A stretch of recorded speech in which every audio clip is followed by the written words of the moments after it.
ഗ്യാസിനെ സംബന്ധിച്ച് Avogadro's law പഠിച്ചു, boils law പഠിച്ചു, ചാൾസ് ലോ പഠിച്ചു, പിന്നെ ഗേൽ-സാക്സ് ലോ പഠിച്ചു. അവഗാഡ്രോസ് ലോ ബോയിൽസ് ലോ ഇവിടെ കമ്പൈൻ ചെയ്തു. കമ്പൈൻഡ് ഗ്യാസിഫിക്കേഷൻ ഇത് മൂന്നും ഇവിടെ കമ്പൈൻ ചെയ്തു. പിന്നെ ഐഡിയൽ ഗ്യാസിഫിക്കേഷൻ, പിന്നെ അതിൽ നിന്ന് റിയൽ ഗ്യാസിഫിക്കേഷൻ, പിന്നെ കംപ്രസിബിലിറ്റി ഫാക്ടർ പഠിച്ചു, ലിക്വിഫാക്ഷൻ ഓഫ് ഗ്യാസസ് പഠിച്ചു, ബോയിൽസ്, ടെമ്പറേച്ചർ പഠിച്ചു, ക്രിട്ടിക്കൽ കോൺസ്റ്റന്റുകൾ പഠിച്ചു. ഇനി ഇതിനിടയിൽ ഒരു ലാ ഉണ്ടെന്ന് ഞാൻ കഴിഞ്ഞ ദിവസം പറഞ്ഞു വെച്ചിരുന്നു. ദാറ്റ് ഈസ് ഡാൽട്ടൺസ് ലാ. ഡാൽട്ടൺസ് ആറ്റോമിക് തിയറിയൊക്കെ നിങ്ങൾ പഠിച്ചു. ഇവിടെ നമുക്ക് വേണ്ടത് Dalton's law of partial pressure. നിങ്ങളുടെ സ്ഥിര നമ്പരാ പാർഷ്യൽ. വീട്ടിൽ കൊണ്ടൊന്ന് പകലുണ്ടാകും. എന്നോട് ഒരു പാർഷ്യാലിറ്റി ഇല്ലേ, അവൻ്റെ കൂടെ പാർഷ്യാലിറ്റി എന്നൊക്കെ പറഞ്ഞ് വീട്ടിൽ പ്രശ്നം ഉണ്ടാക്കുന്ന സംഗതിയാണല്ലോ ഈ പാർഷ്യൽ. എന്താ പാർഷ്യാലിറ്റി വരുന്നത് എപ്പോഴാണ്? നിങ്ങൾക്ക് അങ്ങനെ തോന്നാൻ കാര്യം എന്താ? നിങ്ങൾ 2 പേരോ 3 പേരോ ഒക്കെ വീട്ടിലുള്ളതുണ്ട്. ആകെ ഒറ്റയാൾ മാത്രമേ ഉള്ളെങ്കിൽ പാർഷ്യാലിറ്റി എങ്ങനെ പരാതി പറയാൻ പറ്റും? അപ്പോൾ Dalton's law of partial pressure. അപ്പോൾ ലാക്ക് ഇങ്ങനെ ഒരു പേര് വരണമെങ്കിൽ അർത്ഥം അവിടെ ഒന്നിലധികം ഗ്യാസസ് വരണം. അപ്പോൾ ഒരു പാത്രത്തിനകത്ത് ഒന്നിലധികം ഗ്യാസുകൾ ഇരിക്കുകയാണെങ്കിൽ നേരത്തെ പറഞ്ഞ കാനഡിക് തിയറി ആലോചിച്ച് എല്ലാവരും ഇതിൽ അങ്ങോട്ടും ഇങ്ങോട്ടും കൂടിക്കൊണ്ടിരിക്കും. ഓരോരുത്തരും പാത്രത്തിൻ്റെ വശങ്ങളിൽ ചെന്നിടിക്കും. ഓരോരുത്തരും പ്രഷർ ഉണ്ടാകും. അപ്പോൾ അവിടെ പാത്രത്തിലുള്ള ആകെ പ്രഷർ എന്ന് പറയുന്നത് ഓരോരുത്തരും പ്രയോഗിച്ച ഭാഗിക മർദ്ദത്തിൻ്റെ തുകയ്ക്ക് തുല്യമായിരിക്കും. അതാണ് Dalton's law. The total pressure produced by a mixture of gases will be the sum of partial pressures of each gases. പക്ഷേ ഒരു കണ്ടീഷൻ, ഈ ഗ്യാസുകൾ എയും ബിയും സിയും, ഞാൻ എ ബി സി എന്ന് പേര് കൊടുക്കുന്നുള്ളൂ, നിങ്ങൾ 1 2 3 അല്ലെങ്കിൽ കൂടുതൽ എഴുതിയാലും കുഴപ്പമൊന്നുമില്ല, പരസ്പരം റിയാക്ട് ചെയ്യുന്നത് ആയിരിക്കരുത്. ഇവിടുത്തെ ക്വസ്റ്റ്യൻ പലതരത്തിൽ ചോദിക്കും. അപ്പോൾ ഡാൽട്ടൺസ് ലോ ആപ്ലിക്കബിൾ ആകുന്നത് നോൺ റിയാക്ടിങ് ഗ്യാസിനെ സംബന്ധിച്ചാണ്. അപ്പോൾ ഒരു നോൺ റിയാക്ടിങ് ഗ്യാസിൻ്റെ മിശ്രിതം ഒരു പാത്രത്തിലിരുന്നാൽ അവിടെ ഉണ്ടാകുന്ന ആകെ മർദ്ദം എന്ന് പറയുന്നത് ഓരോരുത്തരും പ്രയോഗിക്കുന്ന പാർഷ്യൽ പ്രഷറിന്റെ സമ്മായിരിക്കും. മനസ്സിലായോ?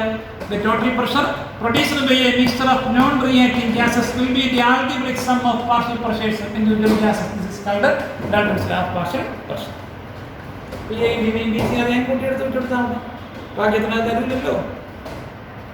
പിന്നെ എങ്ങനെ കണ്ടുപിടിക്കും? You know PV is equal to NRT. Therefore P is equal to NRT by V. So what is PA? NA RT by V. എക്കും ബിക്കും സിക്കും യൂണിവേഴ്സലി എല്ലാ ഗ്യാസിനും ഒരു വാല്യൂ ഇല്ലേ? 6. ഒരേ പാത്രത്തിൽ ഉപയോഗിക്കുമ്പോൾ ഒരേ വോളിയം അല്ലേ, ഒരേ ടെമ്പറേച്ചർ അല്ലേ? അപ്പോൾ ഇവിടെ RA TA V എന്നൊക്കെ എഴുതേണ്ട കാര്യമുണ്ടോ? Similarly PB is equal to NBRT by V. Similarly PC is equal to NCRT by V. ഈ വാല്യൂസ് എടുത്ത് നമുക്ക് ഇക്വേഷനിൽ കൊടുക്കാം. Therefore total pressure P is equal to NART by V plus NBRT by V plus NCRT by V. That is total pressure P is equal to. ഇതിൽ common factor ആരാ? RT by V into NA plus NB plus NC.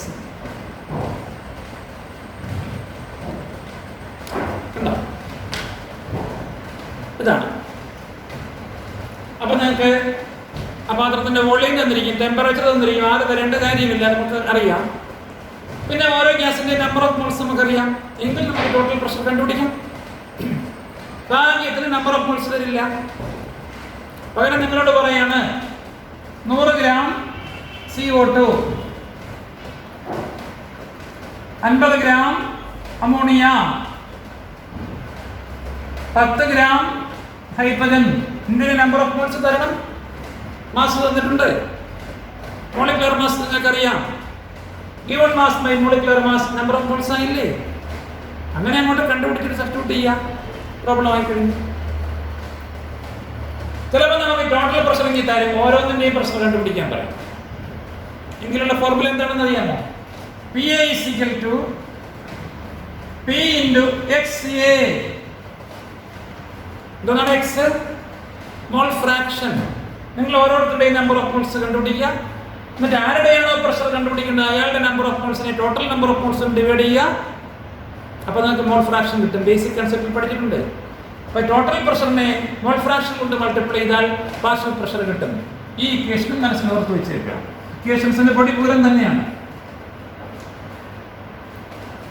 Okay, അപ്പോൾ ഇതാണ് Dalton's law. ഈ ക്വസ്റ്റ്യൻസിലേക്ക് പോകാം. ഒന്നുകൂടെ ചേർത്ത് പറഞ്ഞു. അപ്പോൾ ഡാൽട്ടൺസ് ലോ എന്ന് പറഞ്ഞാൽ പോലെ Dalton's law of partial pressure എന്ന് പറഞ്ഞിരിക്കണം. ഇതാണ് ലോ പറയുന്നത്. The total pressure produced by a mixture of non-reacting gases will be the sum of partial pressures of each gases. So this law is applicable only for non-reacting gases. നമ്മുടെ അറ്റ്മോസ്ഫിയറിൽ മാത്രമാണ്. അവിടെ പല gas ഉണ്ട്. Nitrogen ഉണ്ട്, oxygen ഉണ്ട്, carbon dye oxide ഉണ്ട്, argon ഉണ്ട്, water vapour ഉണ്ട്. ഇവരൊന്നും പരസ്പരം റിയാക്ട് ചെയ്യുന്നില്ല. അപ്പോൾ നൈട്രജന്റെയും ഓക്സിജന്റെയും വാട്ടർ വേപ്പറിന്റെയും കാർബൺ ഡൈ ഓക്സൈഡിന്റെയും ആർഗോണിന്റെയും കൂടെ പ്രഷർ കൂട്ടുന്നതാണ് അറ്റ്മോസ്ഫിയർ പ്രഷർ എന്ന് പറയുന്നത്. അപ്പോൾ അന്തരീക്ഷ മർദ്ദത്തെ സംബന്ധിച്ച് ഏതിലാ ബാധകമാണ്? ഡാൽട്ടൺസ് ലോ ബാധകമാണ്. നൈട്രജനും ഹൈഡ്രജനും എടുത്ത് വെച്ചാൽ ഡാൽട്ടൺസ് ലോ ബാധകമാണോ? ഒരു പാത്രത്തിൽ നൈട്രജനും ഹൈഡ്രജനും ഇരിക്കുകയാണ്. ഒരു പരസ്പരം റിയാക്ട് ചെയ്യുമോ? നിങ്ങൾ ഒരേ അമോണിയ ഉണ്ടാകുന്നു. അമോണിയ ഉണ്ടാകണമെങ്കിൽ 500 ഡിഗ്രി സെൽഷ്യസ് വേണം, 200 atm പ്രഷർ വേണം, സ്പോഞ്ചൈൻ കാറ്റലിസ്റ്റ് വേണം, മോളിബ്ഡിനം പ്രൊമോട്ടർ വേണം. എന്നാലേ അമോണിയ ആവുള്ളൂ. അല്ലാതെ നൈട്രജനും ഹൈഡ്രജനും ഒരു പാത്രത്തിൽ എടുത്ത് വെച്ചാൽ റിയാക്ട് ചെയ്യത്തൊന്നുമില്ല. അതുകൊണ്ട് ഇവിടെ ഡാൽട്ടൺസ് ലോ ആപ്ലിക്കബിൾ ആണ്. ഹൈഡ്രജൻ ഓക്സിജൻ ഒരു പാത്രത്തിൽ എടുത്ത് വെച്ചാലോ ആപ്ലിക്കബിൾ ആണ്. വാട്ടർ ഉണ്ടാകില്ല. ഉണ്ടാകണമെങ്കിൽ വേറെ കണ്ടീഷൻസ് കൊടുക്കണം. എന്നാൽ NH3 അതൊരു ഗ്യാസാണ്, HCl വേറൊരു ഗ്യാസാണ്.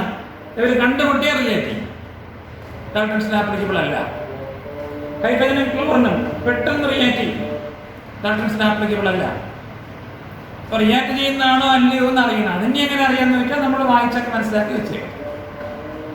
അപ്പോൾ പരസ്പരം റിയാക്ട് ചെയ്യുന്ന ഗ്യാസുകളാണെങ്കിൽ ഡാൽട്ടൺസ് ലോ ആപ്ലിക്കബിൾ അല്ല. റിയാക്ട് ചെയ്യാത്തവരാണെങ്കിൽ ഡാൽട്ടൺസ് ലോ ആപ്ലിക്കബിൾ ആണ്. അപ്പോൾ അതിനെ ബേസ് ചെയ്തിട്ടായിരിക്കും നമ്മളോട് ക്വസ്റ്റ്യൻ ചോദിക്കുന്നത്.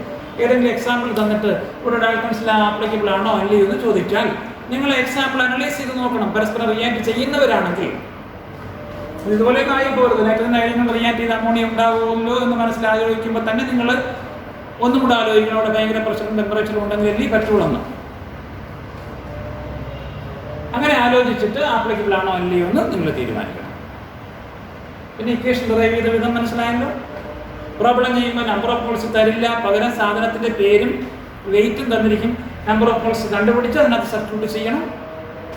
വേറൊരു ഇക്വേഷൻ നമ്മൾ പഠിച്ചാൽ ചിലപ്പോൾ ടോട്ടൽ പ്രഷർ തരും, പാർഷ്യൽ പ്രഷർ കണ്ടുപിടിക്കാനായിരിക്കും പറയുക. അപ്പോൾ നിങ്ങൾ ആദ്യം നമ്പർ ഓഫ് മോൾസ് കണ്ടുപിടിക്കുക. നമ്പർ ഓഫ് മോൾസ് ഇപ്പോൾ XCA കണ്ടുപിടിക്കണമെങ്കിൽ XCA is equal to Na by ഇവിടെ 3 ഗ്യാസ് ഉണ്ട്, Na plus Nb plus Nc. XCA total pressure കൊണ്ട് മൾട്ടിപ്ലൈ ചെയ്യുമ്പോൾ പാർഷ്യൽ പ്രഷർ ഓഫ് A കിട്ടി. അതുപോലെ XB കണ്ടുപിടിച്ചിട്ട് ടോട്ടൽ പ്രഷർ കൊണ്ട് മൾട്ടിപ്ലൈ ചെയ്യുമ്പോൾ PB കിട്ടി. XC കണ്ടുപിടിച്ചിട്ട് ടോട്ടൽ പ്രഷർ കൊണ്ട് മൾട്ടിപ്ലൈ ചെയ്യുമ്പോൾ PC കിട്ടി. ഇത് മൂന്നും കൂടെ കൂട്ടി നോക്കണം ടോട്ടൽ പ്രഷർ P തന്നെയാണോ കിട്ടിയത്. നിങ്ങൾക്ക് തന്നെ ചെക്ക് ചെയ്യാം ആൻസർ ശരിയാണോ. അപ്പോൾ ഇത്രയും കാര്യങ്ങളാണ് നമ്മൾ ഗ്യാസിനെ സംബന്ധിച്ച് അറിഞ്ഞിരിക്കുന്നത്. പഠിച്ച കാര്യങ്ങളൊക്കെ ഒന്ന് ഓർത്ത് നോക്കും. ഗ്യാസിൻ്റെ ജനറൽ പ്രോപ്പർട്ടീസ് പറഞ്ഞു, പെട്ടെന്ന് കംപ്രസ് ചെയ്യാൻ കാരണം പറഞ്ഞു, പെട്ടെന്ന് അത് സ്പ്രെഡ് ചെയ്യുന്നതിനുള്ള കാരണം പറഞ്ഞു, ബോയിൽസ് ലോ പഠിച്ചു, ചാൾസ് ലോ പഠിച്ചു, കമ്പൈൻഡ് ഗ്യാസ് ഇക്വേഷൻ പഠിച്ചു, ബോയിൽസ് ഐസോത്തേം, ചാൾസ് ഐസോബാർ, പിന്നെ അവഗാഡ്രോസ് ലോ പഠിച്ചു, ഐഡിയൽ ഗ്യാസ് ഇക്വേഷൻ പഠിച്ചു, അത് ഒരു മോളിലും n മോൾസിനും പഠിച്ചു, യൂണിവേഴ്സൽ ഗ്യാസ് കോൺസ്റ്റന്റ് വാല്യൂസ് പഠിച്ചു, കൈനറ്റിക് തിയറി പഠിച്ചു, റിയൽ ഗ്യാസ് ഇക്വേഷൻ പഠിച്ചു, അതായത് water mass real gas equation പഠിച്ചു, എന്തുകൊണ്ട് റിയൽ ഗ്യാസസ് ഐഡിയൽ ആകുന്നില്ല എന്ന് പഠിച്ചു, എപ്പോഴാണ് റിയൽ ഗ്യാസ് ഐഡിയൽ ആകുന്നതെന്ന് പഠിച്ചു. അപ്പോൾ നമ്മൾ ബോയിൽ ടെമ്പറേച്ചർ പഠിച്ചു. പിന്നെ ഐഡിയൽ ഗ്യാസ് ഇക്വേഷൻ വെച്ചിട്ട് നമ്മൾ പ്രഷറും പിന്നെ മാസും ഒക്കെ തമ്മിലുള്ള മോളിക്കുലർ മാസും ഒക്കെ തമ്മിലുള്ള റിലേഷൻ കണ്ടുപിടിച്ചു. പ്രഷറും ടെമ്പറേച്ചറും തമ്മിലുള്ള റിലേഷൻ കണ്ടുപിടിച്ചു. അതാണ് ഗേലി-സാക്സ് ലോ എന്ന് പഠിച്ചു. അപ്പോൾ ഗേലി-സാക്സ് ഐസോകോർ പഠിച്ചു ഇല്ലേ. പിന്നെ നമ്മൾ പഠിച്ചത് കംപ്രസിബിലിറ്റി ഫാക്ടർ പഠിച്ചു, അവിടെ ഒരു ഗ്രാഫ് പഠിച്ചു. പിന്നെ അടുത്ത നമ്മൾ പഠിച്ചത് ലിക്വിഫൈഡ് ഗ്യാസസ് ആണ്. അവിടെ നമ്മൾ ക്രിട്ടിക്കൽ കോൺസ്റ്റന്റുകൾ പഠിച്ചു, critical temperature, critical pressure, critical volume, അതിൻ്റെ പല പല ഡെഫിനിഷൻസ് നമ്മൾ ഡിസ്കസ് ചെയ്തു. അതായത് ഗ്യാസിൻ്റെ അവസാന ഘട്ടത്തിൽ വന്നു Dalton's law of partial pressure പഠിച്ചു, അതിൻ്റെ ഇക്വേഷൻ ഡിറൈവ് ചെയ്തു, എപ്പോഴാണ് അത് ആപ്ലിക്കബിൾ ആണെന്ന് പഠിച്ചു. പിന്നെ നമ്മൾ കംപ്രസബിൾ ഗ്യാസസും അതായത് ലിക്വിഫൈബിൾ ഗ്യാസും പെർമനൻറ്റ് ഗ്യാസിനെ കുറിച്ച് പഠിച്ചു, അതിൻ്റെ ഇസഡിൻ്റെ വാല്യൂ പഠിച്ചു. ഐഡിയൽ ഗ്യാസിനെ സംബന്ധിച്ചുള്ള ഇസഡിൻ്റെ വാല്യൂ പഠിച്ചു. ടോട്ടൽ പ്രഷർ തന്നിരുന്നാൽ പാർഷ്യൽ പ്രഷർ കണ്ടുപിടിക്കുന്നതിനുള്ള ഒരു അഡീഷണൽ ഇക്വേഷൻ കൂടെ പുസ്തകത്തിലില്ലാത്തതുകൊണ്ട് നമ്മൾ പഠിച്ചു. പുസ്തകത്തിലെ ആ ഇക്വേഷൻ തന്നിട്ടുണ്ടെങ്കിൽ പ്രോബ്ലം ചോദിച്ചു. ഓക്കെ, പ്രോബ്ലംസും നമുക്കിനി ചെയ്തു വരാം. അപ്പോൾ ഗ്യാസേ ആയിരുന്നു. ഇനി നമുക്ക് ഈ ചാപ്റ്ററിൽ ലിക്വിഡ്സിനെ കുറിച്ച് പഠിക്കാം. ഓക്കെ, ഇന്ന് കുറച്ച് പഠിക്കാൻ ലിക്വിഡ്സിനെ കുറിച്ച്. Liquid distillates. ലിക്വിഡ്സിൻ്റെ പ്രത്യേകത എന്താണ്? സൈസ് ഉണ്ടോ? ഇല്ല, ഇല്ലെന്ന് പറയാൻ പറ്റില്ല. ഡെഫിനറ്റ് സൈസ് ഇല്ല, ഡെഫിനറ്റ് ഷേപ്പ് ഇല്ല, പക്ഷെ ഡെഫിനറ്റ് വോളിയം ഉണ്ട്. അതുകൊണ്ടാണ് നമ്മൾ അളന്ന് വാങ്ങുന്ന ലിറ്റർ കണക്കിന്. ഒരു വലിയ അണ്ടാവുമ്പോൾ ചെന്നിട്ട് 1 ലിറ്റർ പാല് വാങ്ങിച്ചാൽ അണ്ടാവ് നിറച്ചും കിട്ടും? ഇല്ല, നിറഞ്ഞിരിക്കില്ല. പക്ഷെ ഗ്യാസ് ആണെങ്കിൽ നിറഞ്ഞിരിക്കും. ഇവിടെ അങ്ങനെയല്ല, ഡെഫിനറ്റ് വോളിയം ഉണ്ട്, ഡെഫിനറ്റ് സൈസും ഇല്ല, ഡെഫിനറ്റ് ഷേപ്പും ഇല്ല. ഇന്റർമോളിക്കുലർ ഫോഴ്സ് ഓഫ് അട്രാക്ഷൻ കുറവാണ്, ഗ്യാസിൽ അത് തീരെ കുറവാണ്. അതുകൊണ്ട് തന്നെ ഓരോ മോളിക്യൂൾസും വേറിട്ടിരിക്കുകയായിരിക്കും ഗ്യാസിൽ. ക്ലാസ്സിൽ നിങ്ങൾ കുട്ടികളിരിക്കുന്ന പോലെ ഒരു കുട്ടി അടുത്ത കുട്ടി അടുത്ത കുട്ടി ഇങ്ങനെ വേറെ വേറെ ഇരിക്കുകയാണ് ഗ്യാസ്. ഒരു മോളിക്യൂൾ അടുത്ത മോളിക്യൂൾ അടുത്ത മോളിക്യൂൾ ഇങ്ങനെ ഇരിക്കുകയാണ്, ഡിസ്ക്രീറ്റ് ആയിട്ടിരിക്കുകയാണ്, ഇൻഡിപെൻഡൻ്റ് ആയിട്ടിരിക്കുകയാണ്. പക്ഷെ ലിക്വിഡിൽ അങ്ങനെയല്ല. ഫോഴ്സ് ഓഫ് അട്രാക്ഷൻ കുറവാണെങ്കിലും നിങ്ങൾ തോളി കൈയിട്ടിരുന്നാൽ എങ്ങനെ ഇരിക്കും അതുപോലെ ഇരിക്കുക. പരസ്പരം വേർപെട്ട് പോകാത്ത തരത്തിൽ ഒരു ഫോഴ്സ് ഓഫ് അട്രാക്ഷൻ ഇവിടെ ഉണ്ട് ലിക്വിഡ്സിനാണ്. അതുകൊണ്ടാണ് ലിക്വിഡിന് ഡെഫിനറ്റ് വോളിയം ലഭിച്ചത്. ഡെഫിനറ്റ് സൈസും ഇല്ല, ഡെഫിനറ്റ് ഷേപ്പും ഇല്ല, പക്ഷെ എന്തുണ്ട്? Definite volume.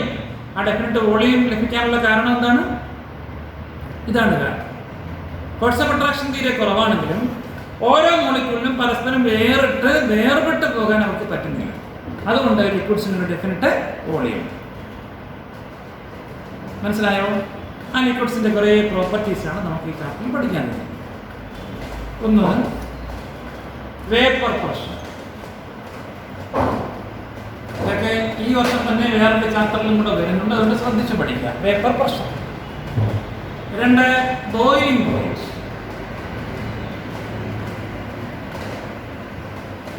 3, surface tension.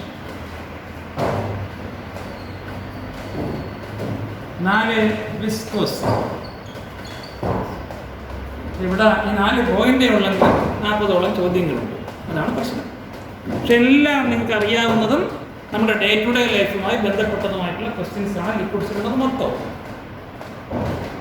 എന്താ ഗ്യാസിനെ സംബന്ധിച്ച് നമ്മൾ ഡിസ്കസ് ചെയ്തപ്പോഴേ നമ്മൾ ഇൻട്രാക്ഷൻ ക്ലാസ്സിൽ കൂടുതൽ ക്വസ്റ്റ്യൻസ് ഡിസ്കസ് ചെയ്യുമ്പോൾ അവിടെ എന്തൊക്കെയാണ് ആപ്ലിക്കബിലിറ്റി എന്ന് നമുക്ക് ഇവിടെ മനസ്സിലാവും. ചില എക്സാമ്പിൾസ് ഞാൻ നിങ്ങളോട് പറയാം. നമ്മളെ വീട്ടിൽ എന്തിനാ പ്രഷർ കുക്കർ ഉപയോഗിക്കുന്നു? ഒരു കാര്യമില്ല.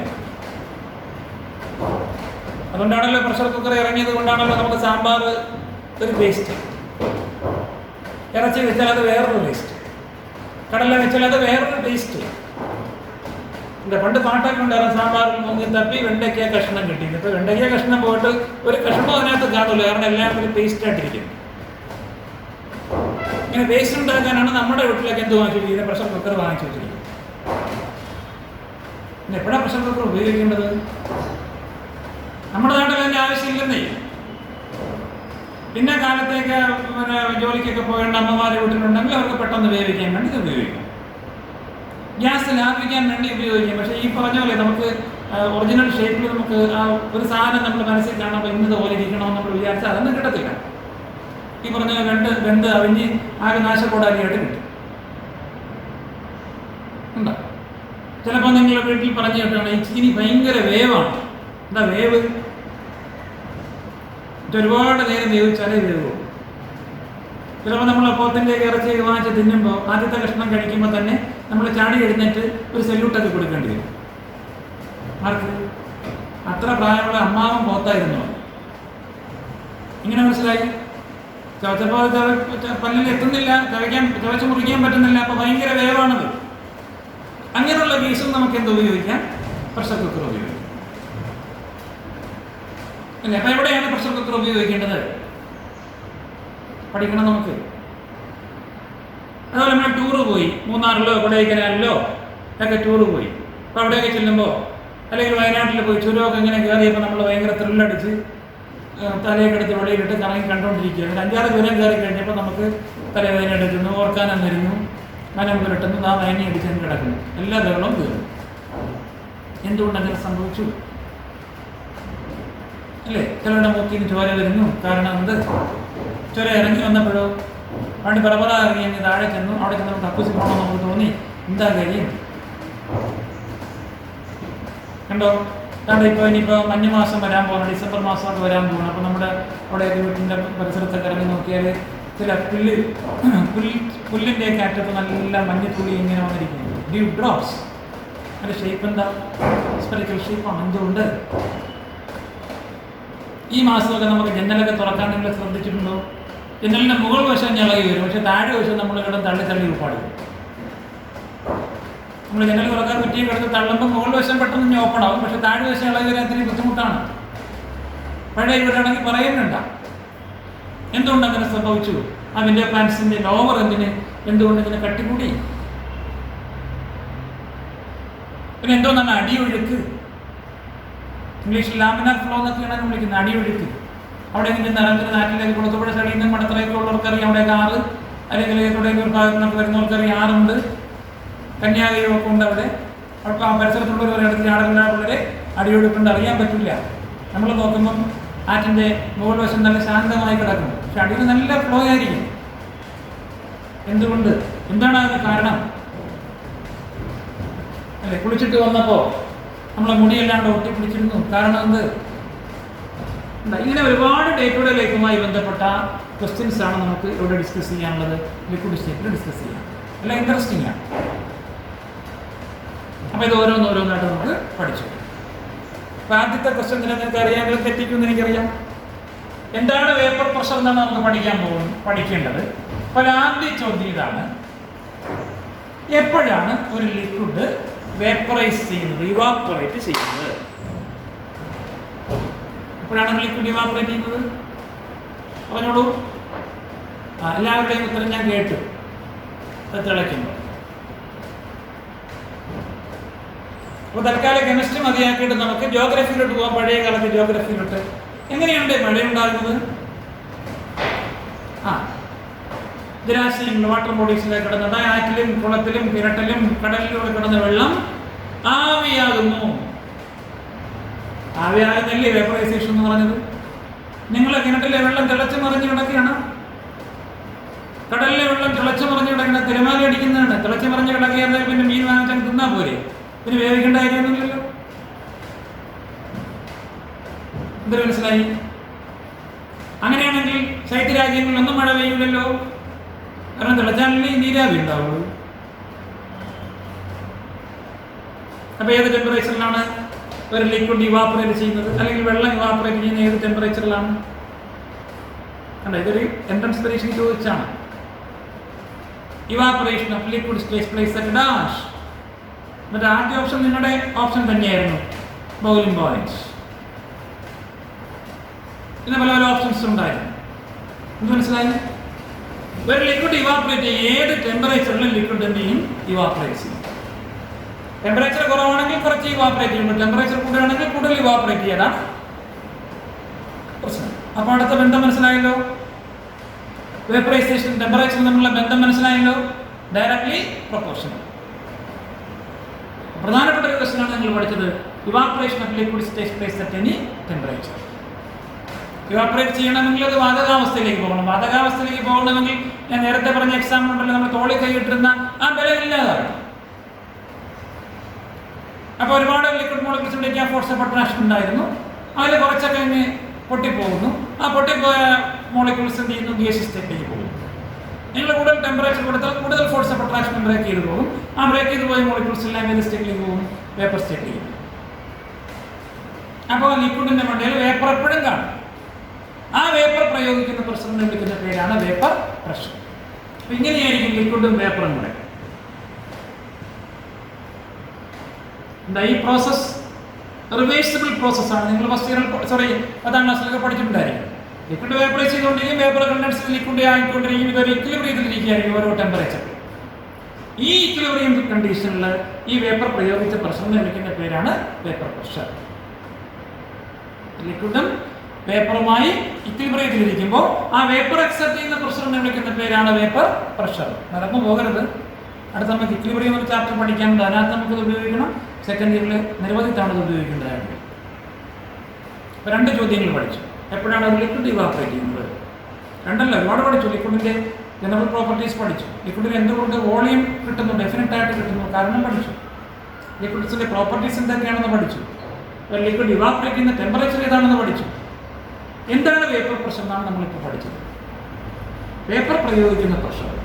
വേപ്പർ മാത്രം ഇരുന്നാൽ മതി, ആ പാത്രത്തിൽ പോലെ ലിക്വിഡ് ഇവിടെ വേണം. അവർ രണ്ടുപേരും കൂടി ഇക്വിലിബ്രിയത്തിൽ ഇരിക്കുമ്പോൾ ആ വേപ്പർ അക്സെപ്റ്റ് ചെയ്യുന്ന പ്രഷറിനെ വിളിക്കുന്ന പേരാണ് വേപ്പർ പ്രഷർ. ടെമ്പറേച്ചർ കൂട്ടി, നിങ്ങൾക്കറിയാം ലേസ് പ്രിൻസിപ്പിൾ. ലിക്വിഡ് കുറഞ്ഞു, വേപ്പർ കൂടി, വേറൊരു ഇക്വിലിബ്രിയം വന്നു, വേപ്പർ പ്രഷർ കൂടി. ടെമ്പറേച്ചർ കുറച്ചു, വേപ്പർ ലിക്വിഡായി മാറി. അപ്പോൾ വേപ്പർ കുറഞ്ഞു, ലിക്വിഡ് കൂടി, വേപ്പർ പ്രഷർ കുറഞ്ഞു. That means vapour pressure is directly proportional to temperature. കാരണം എന്ത്? കാരണമാണ് ഞാൻ പറഞ്ഞത്. Vapour pressure is directly proportional to temperature. Why? Because when temperature increases, rate of evaporation increases, amount of vapor increases, so vapor pressure increases. When temperature decreases, rate of condensation increases. Evaporation decreases എന്നല്ല പറയേണ്ടത്, condensation increases, so the amount of vapor decreases, as a result vapor pressure decreases. അപ്പോൾ vapour pressure എന്താണെന്ന് മനസ്സിലായല്ലോ. Vapour പ്രഷറും ടെമ്പറേച്ചറും തമ്മിലുള്ള relation മനസ്സിലായല്ലോ. Temperature കൂട്ടുമ്പോൾ vapour pressure കൂടാനുള്ള കാരണം മനസ്സിലായല്ലോ. ടെമ്പറേച്ചർ കുറച്ചപ്പോൾ വേപ്പർ പ്രഷർ കുറയാനുള്ള കാരണവും മനസ്സിലായല്ലോ. അപ്പോൾ ലിക്വിഡ്സിനെ സംബന്ധിച്ചുള്ള ആദ്യ പ്രോപ്പർട്ടി നമ്മൾ പഠിച്ചു. ഇനി ഇതിൽ പ്രധാനപ്പെട്ട ഒരു പോയിന്റ് നിങ്ങൾ അറിഞ്ഞിരിക്കേണ്ടത്, എന്താണ് വേപ്പർ പ്രഷറിൻ്റെ പ്രത്യേകത. ഒരു ടെമ്പറേച്ചറിൽ ഒരു ലിക്വിഡ് കാണിക്കുന്ന വേപ്പർ പ്രഷർ വേറൊരു ലിക്വിഡ് കാണിക്കില്ല. അപ്പോൾ ലിക്വിഡ് ഏതാണെന്ന് തിരിച്ചറിയണമെങ്കിൽ നമ്മൾ അതിൽ എന്ത് പരിശോധിച്ചാൽ മതി? വേപ്പർ പ്രഷർ പരിശോധിച്ചാൽ മതി. അപ്പോൾ ലിക്വിഡ്സിൻ്റെ ഒരു ഐഡന്റിറ്റിയാണ്, തിരിച്ചറിയൽ രേഖയാണ് എന്ത്? വേപ്പർ പ്രഷർ എന്ന് പറഞ്ഞാൽ മനസ്സിലായല്ലോ. ഓരോ ലിക്വിഡിനും ഒരു പർട്ടിക്കുലർ ടെമ്പറേച്ചറിൽ ഒരു പർട്ടിക്കുലർ വേപ്പർ പ്രഷർ ഉണ്ടായിരിക്കും. അപ്പോൾ വേപ്പർ പ്രഷർ നോക്കിയിട്ട് ഏതാണ് ലിക്വിഡ് നമുക്ക് തിരിച്ചറിയാൻ പറ്റും. കിട്ടിയല്ലോ. അടുത്ത പ്രോപ്പർട്ടിയാണ് ബോയിലിംഗ് പോയിന്റ്. ഇത്രയും കാര്യങ്ങൾ മനസ്സിലായോ? ഞാൻ ഒരിക്കൽ കൂടെ റിപ്പീറ്റ് ചെയ്യാം. ഇന്ന് നമ്മൾ ഡിസ്കസ് ചെയ്തത്, ആദ്യം നമ്മൾ പഠിച്ചത് ഗ്യാസിൻ്റെ ബാക്കി ഉണ്ടായിരുന്ന Dalton's law of partial pressure ആയിരുന്നു അല്ലേ. ആ ലോ ആപ്ലിക്കബിൾ ആകുന്നത് നോൺ റിയാക്ടിങ് ഗ്യാസസിനാണെന്ന് പറഞ്ഞു. അറ്റ്മോസ്ഫിയറിനെ സംബന്ധിച്ച് ഡാൽട്ടൺസ് ലോ ആപ്ലിക്കബിൾ ആണെന്ന് പറഞ്ഞു. അവിടെ ക്വസ്റ്റ്യൻ തരുമ്പോൾ ശ്രദ്ധിക്കേണ്ടത്, പരസ്പരം റിയാക്ട് ചെയ്യുന്ന ഗ്യാസ് ആണെങ്കിൽ ആപ്ലിക്കബിൾ അല്ല, പരസ്പരം റിയാക്ട് ചെയ്യാത്ത ഗ്യാസിനെ സംബന്ധിച്ചാണ് അത് ആപ്ലിക്കബിൾ ആകുന്നത്. ഇക്വേഷൻ ഡെറൈവ് ചെയ്തു. ചിലപ്പോൾ നമുക്ക് ടോട്ടൽ പ്രഷർ തന്നിട്ട് പാർഷ്യൽ പ്രഷർ കണ്ടുപിടിക്കാൻ പറഞ്ഞു കഴിഞ്ഞാൽ ഓരോന്നിൻ്റെയും നമ്പർ ഓഫ് മോൾസ് ആദ്യം കണ്ടുപിടിക്കുക, എന്നിട്ട് അതിൽ നിന്ന് മോൾ ഫ്രാക്ഷൻ കണ്ടുപിടിക്കുക, മോൾ ഫ്രാക്ഷനെ ടോട്ടൽ പ്രഷറിൽ നമ്മൾ മൾട്ടിപ്ലൈ ചെയ്യുക, അപ്പോൾ നമുക്ക് പാർഷ്യൽ പ്രഷർ കിട്ടുമെന്ന് പറയാം. പിന്നെ ലിക്വിഡ്സിൻ്റെ പ്രത്യേകത പറഞ്ഞു, അതിന് ഡെഫിനറ്റ് വോളിയം ലഭിക്കാനുള്ള കാരണം നമ്മൾ കണ്ടു. പിന്നെ ലിക്വിഡ്സിൻ്റെ പ്രോപ്പർട്ടീസിൽ ഏറ്റവും പ്രധാനപ്പെട്ട ഒന്നാണ് വേപ്പർ പ്രഷർ. എന്താണ് vapour pressure? It is the pressure produced by vapours of a liquid when it is in equilibrium with that liquid at a particular temperature. Evaporation of liquids takes place at any temperature. When temperature increases, rate of evaporation increases. When temperature decreases, rate of condensation increases. That means evaporation is directly proportional to temperature and the condensation is inversely proportional to temperature. Then what is the relation between vapor pressure and temperature and why? Vapor pressure is directly proportional to temperature. When temperature increases, rate of evaporation increases. So the amount of vapor increases, and by the way, vapor pressure increases. When temperature decreases, rate of condensation increases. So the amount of vapor decreases, as a result, vapor pressure decreases. Okay? ബാക്കി നമുക്ക് അടുത്ത ക്ലാസ്സിൽ discuss ചെയ്യാം.